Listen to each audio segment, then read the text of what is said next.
A gente está falando nessa noite a respeito da grandiosidade de Jesus e a sua fidelidade. Amém? Deus é fiel. Apesar das nossas infidelidades, né? Ele permanece fiel.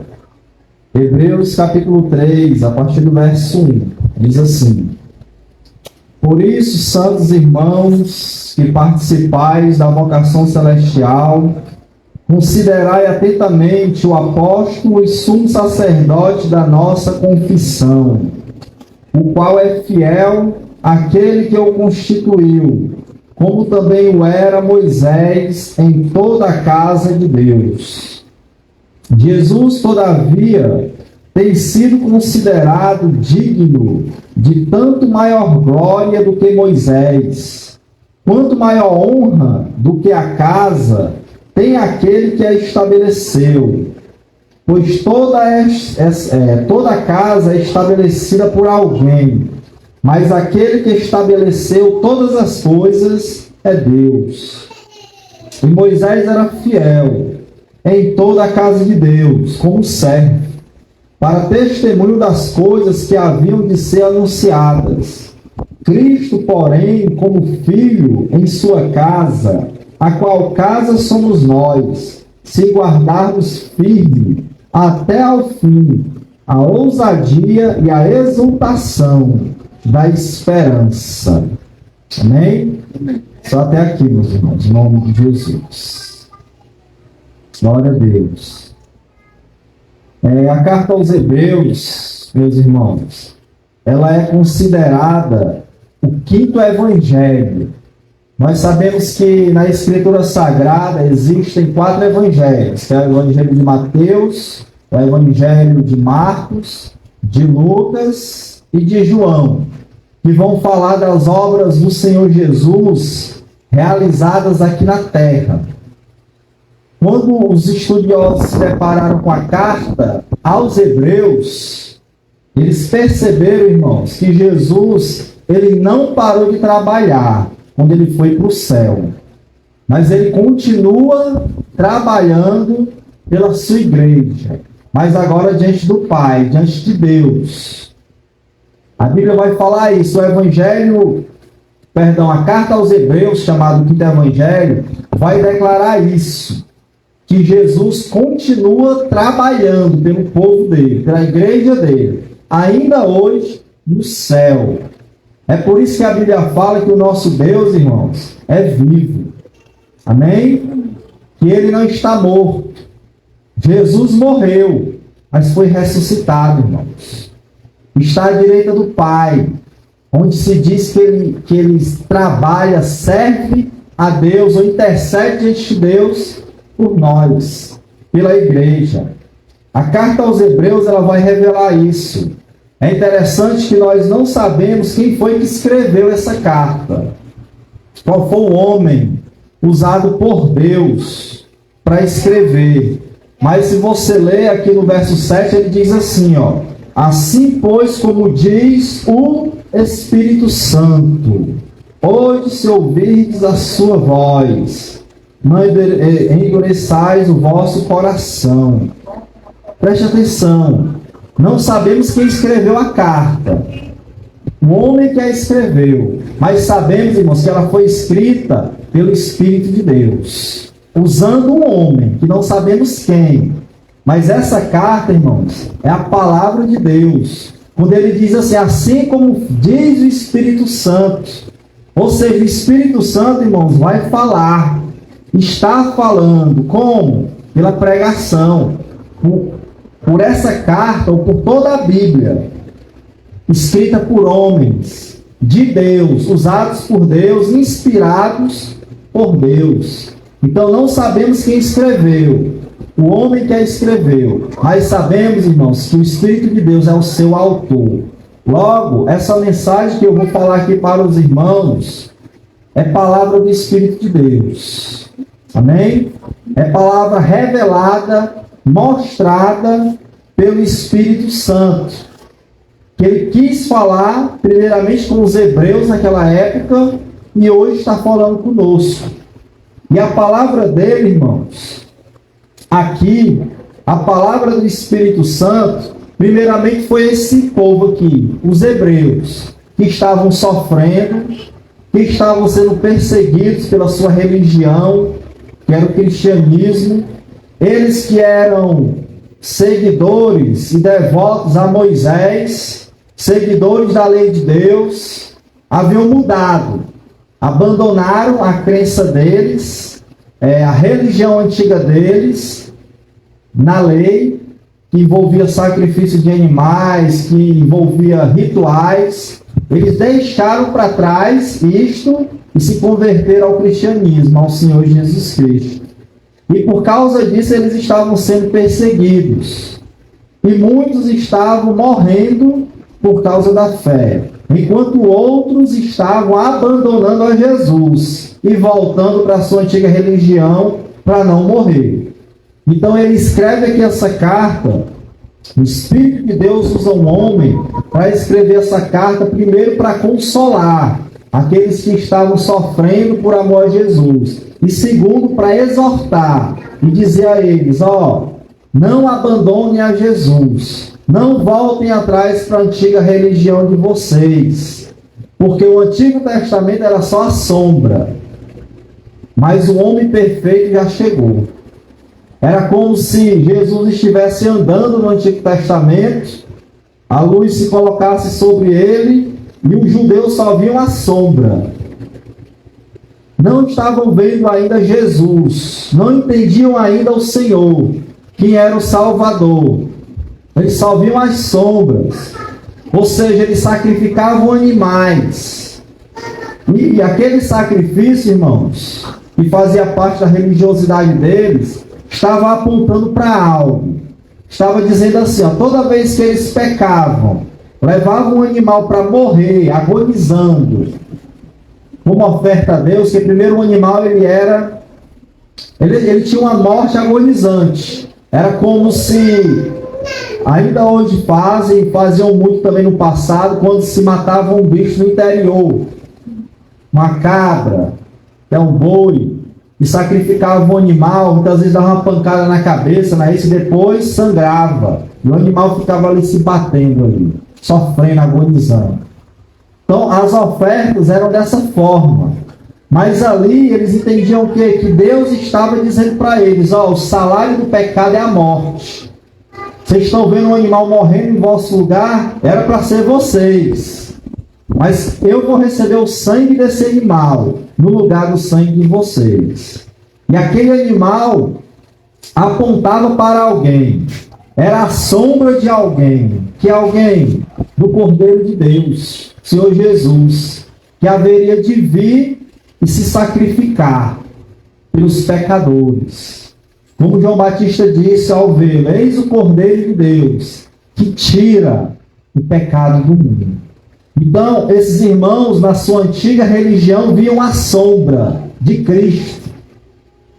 Já no Novo Testamento, na Nova Aliança, quando ele veio e eles aceitaram a Cristo, eles estavam, irmãos, com o verdadeiro, com a verdadeira pessoa, o verdadeiro homem, que era o próprio Senhor Jesus. E a carta foi escrita para dizer: não abandonem ele, para consolar os corações e exortar. Se vocês abandonarem Jesus e voltarem para a antiga aliança, o que vai restar para vocês é morte, porque o salário do pecado é morte. A sombra já passou, vocês estão agora com os verdadeiros. Isso, irmãos, era uma mensagem assim, muito propícia, muito forte para esses irmãos, porque eles estavam perdendo tudo por seguir a Jesus. Desde o seu emprego, perdendo seus bens, até a perda de familiares que, enquanto uma parte se convertia a Jesus, outros não queriam nada com Jesus. Então eles perdiam até seus familiares. E por fim perdiam até a vida.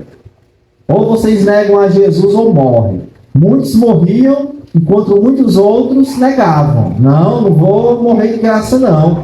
Eu nego Jesus, e voltava para a sua antiga religião. Então estava uma tribulação. Por isso o Espírito de Deus vai falar: não endureça o coração de vocês. Cuidado, não volte atrás. olha para o teu Senhor, que também morreu por vocês. E se for necessário, siga ele até a morte. Esse, irmãos, foi o objetivo do autor aqui escrever essa carta. Ele queria encorajar os crentes a se firmar na fé, a perseverar, não voltar atrás da sua antiga religião, porque era só uma sombra. O verdadeiro já estava ali. Ele exortou eles a considerar a obra de Cristo como consumada. Ou seja, os rituais que eles faziam no Antigo Testamento de purificação, os sacrifícios de animais que eles ofertavam, irmãos, estavam só apontando para alguém, para Jesus, o perfeito sacrifício. Aí ele diz: como é que vocês vão deixar Jesus, o Filho de Deus, que se sacrificou com vocês, e vão voltar a sacrificar animais a Deus? Sendo que essa religião já passou, e agora é uma nova aliança, um novo testamento, agora não no sangue de animais, mas no sangue de Jesus. Os irmãos estão entendendo? Aquela religião dos judeus era só uma figura da verdadeira religião que estava por vir, que é o próprio Jesus. E com ele o cristianismo, irmãos. Então essa carta ela vai combinar doutrina, vai ensinar a eles que Jesus, que o Antigo Testamento era só uma figura, a sombra, e que aquele que projetava a sombra já tinha vindo, que era Jesus. Vai exortar, vai doutrinar eles e vai exortar: não voltem atrás. Ela vai ser uma exposição da palavra de Deus e uma advertência de que, se voltarem atrás, perderão a sua salvação. Ou seja, é um ensino de Deus e ao mesmo tempo uma admoestação, uma exortação.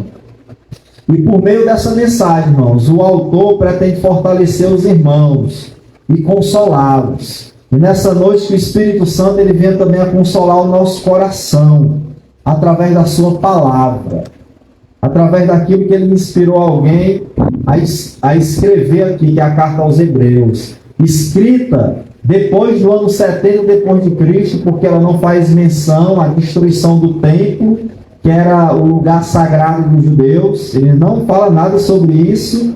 E Clemente de Roma, no ano 95, citou essa carta. Então, com certeza, ela foi escrita entre 70, o ano 70 depois de Cristo, e 95 depois de Cristo, pelo fato de haver na história uma citação dessa carta.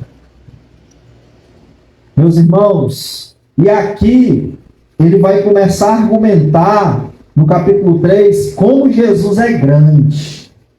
Porque preste atenção, os irmãos aqui a quem ele escreve primeiramente são judeus, que amavam o templo, que amavam os santos do Antigo Testamento, Moisés, Abraão, tantos outros, Enoque, Elias. Eles admiravam, eles amavam.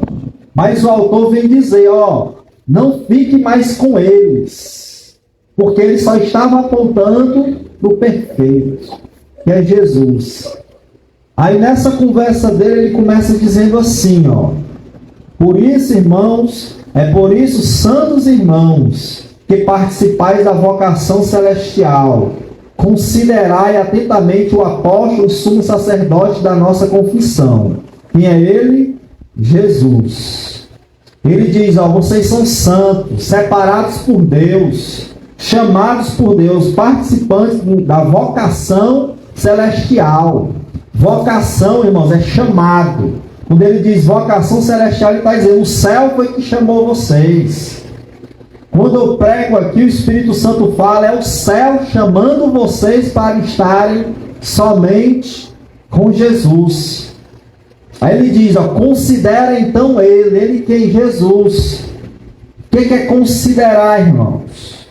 É você examinar, é você mirar, olhar.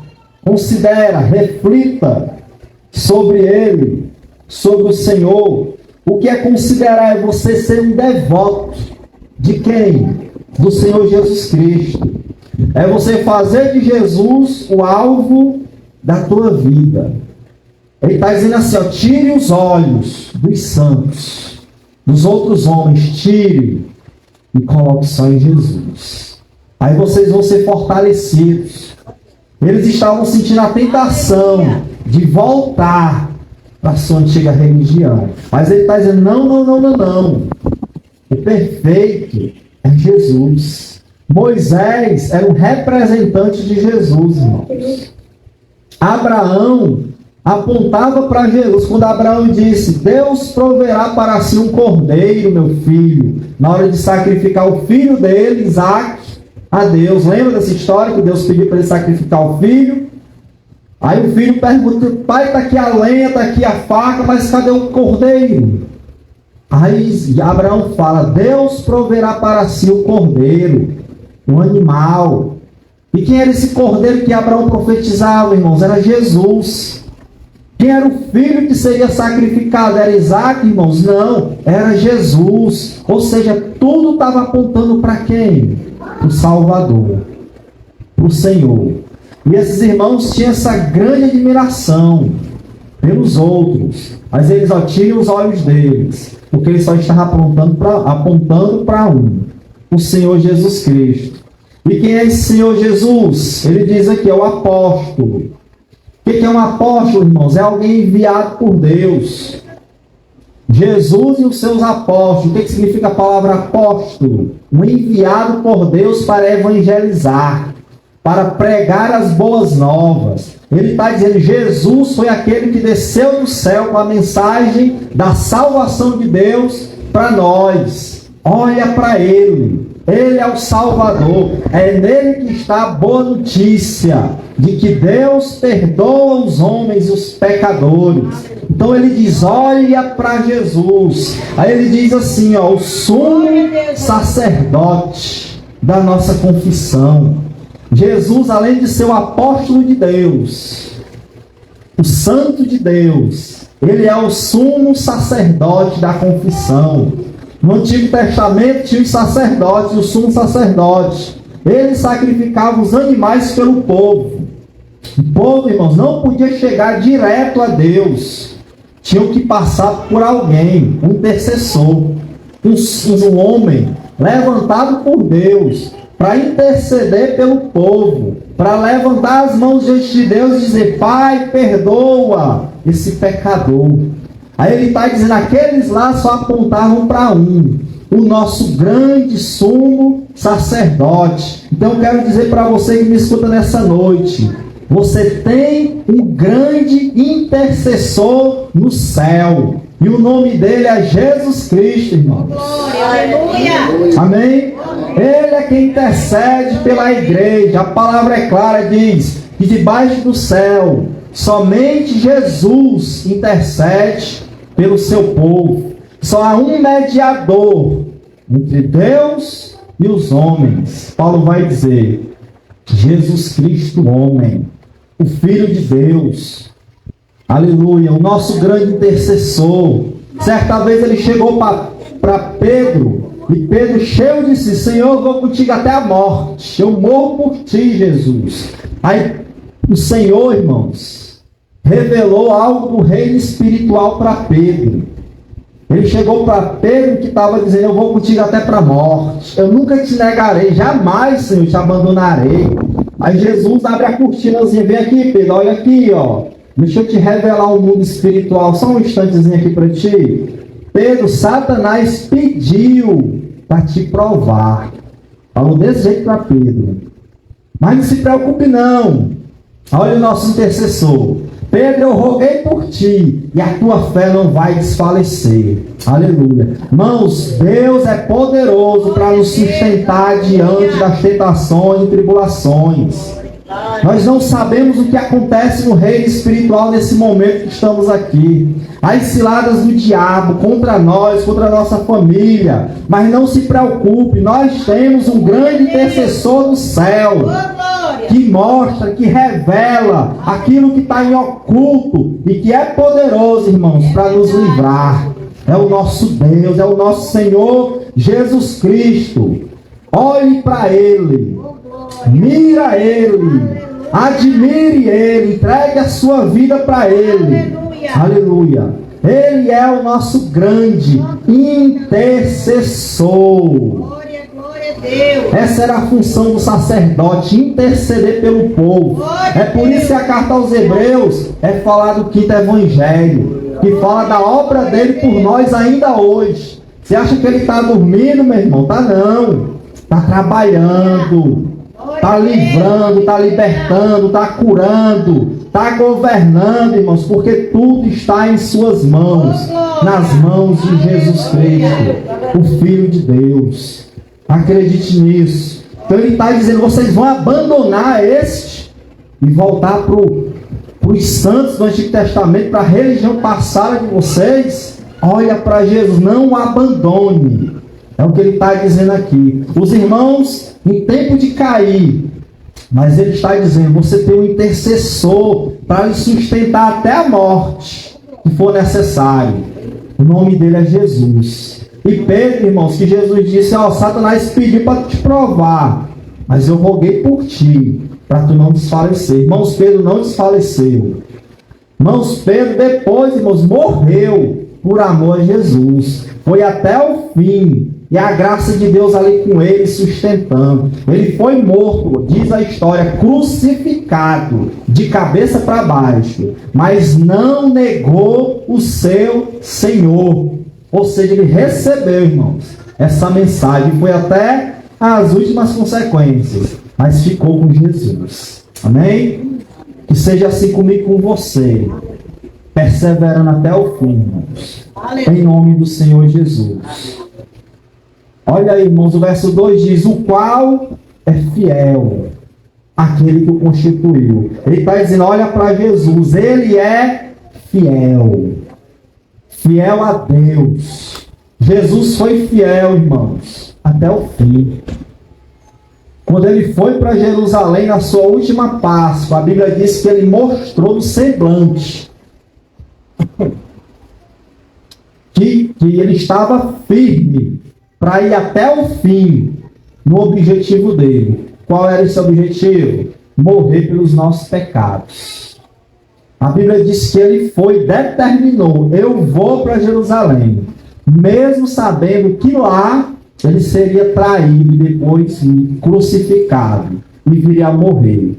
Ou seja, ele foi fiel a Deus, ao plano que Deus tinha para ele, de morrer pelos pecadores. Irmãos, a vontade do Pai estava em jogo. E Jesus decidiu, Pai, vou cumprir a tua vontade. E vou até o fim, até a última consequência. Porque Jesus, irmãos, acreditava que Deus o haveria de ressuscitar dentre os mortos. E assim ele fez. Aleluia. Ele diz, no verso 2, o qual é fiel, aquele que o constituiu, como também o era Moisés, em toda a casa de Deus. Ele está comparando Jesus e Moisés. Irmãos, lembra que eles amavam Moisés, irmãos. Grande legislador de Israel. Aí ele está dizendo, se Moisés foi fiel, Jesus muito mais.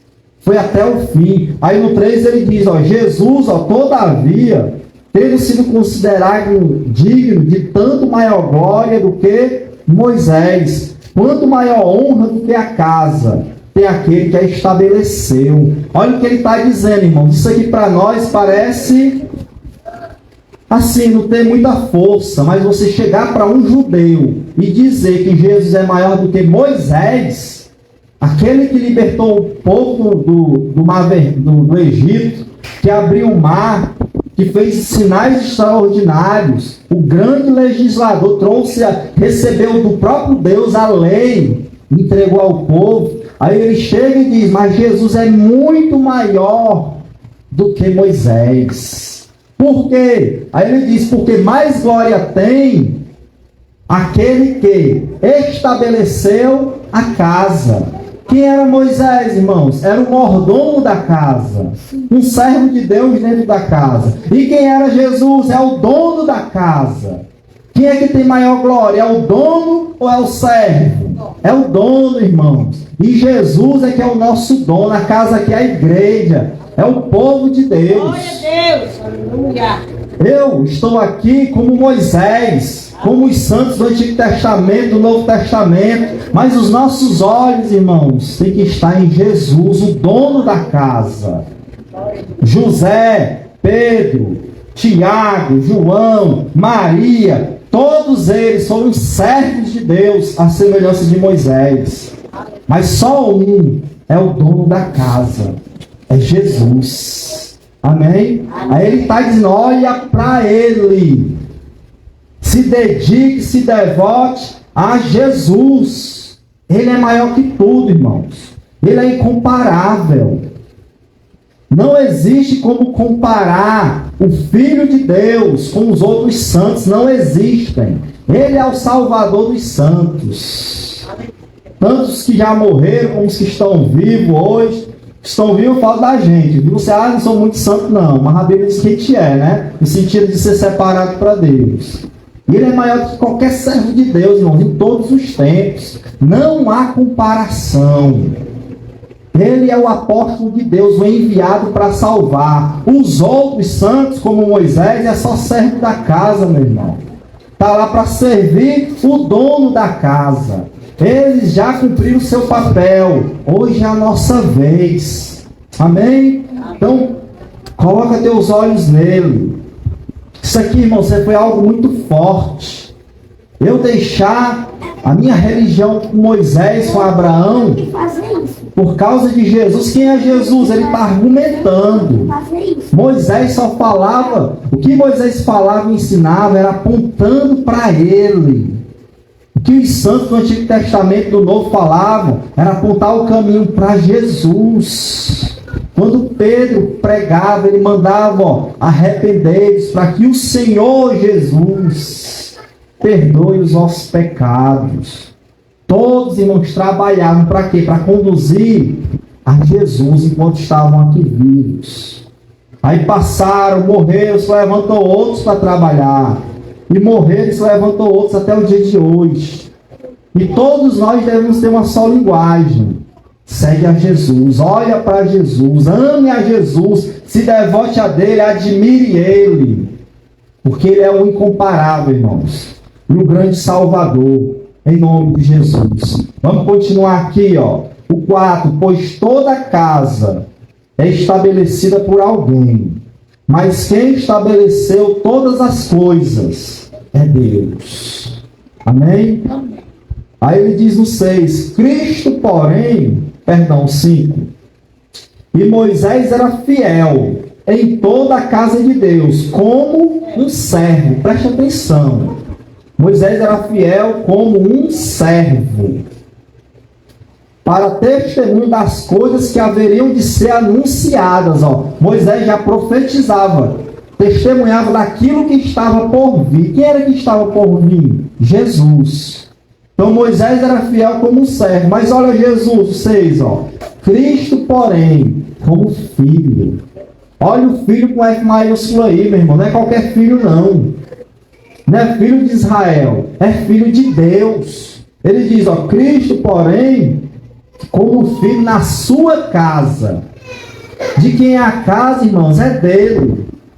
Moisés era servo. Servia em toda a casa de Deus. Mas quando fala de Jesus, ele diz, mas Jesus é filho em sua própria casa. Irmãos, a casa é de Jesus.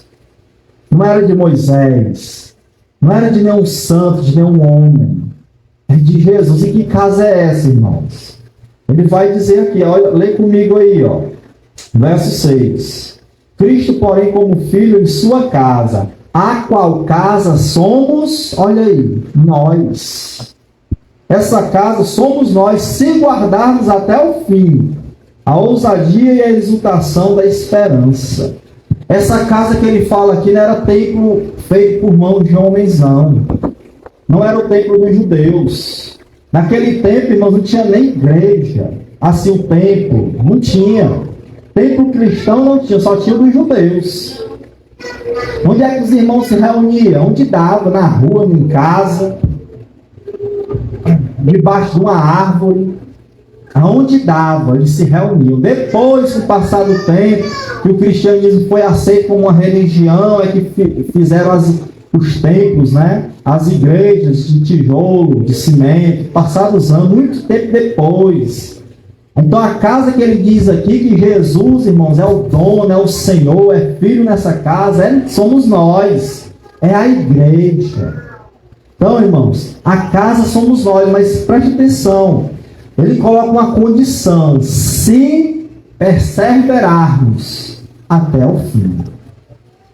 Ele diz aqui, ó, a qual casa somos nós, se guardarmos firme até o fim a ousadia e a exultação da esperança. E quando a gente perseverar, irmãos, amando a Deus, servindo a Deus, seremos casa de Deus. Mas se nós nos desviarmos, abandonarmos a Jesus, a religião verdadeira do Senhor, e formos, seja lá para outra religião, ou para o mundo, ou para o ateísmo, o que vai restar para nós, irmãos, é perdição. Ele está colocando uma condição: vocês são casa de Deus, se guardar firme a confissão da tua esperança em Jesus, se vocês não abandonarem. Se o coração de vocês for só dele, permanecer com ele, será salvo. Ele que perseverar até o fim, ele disse, será salvo.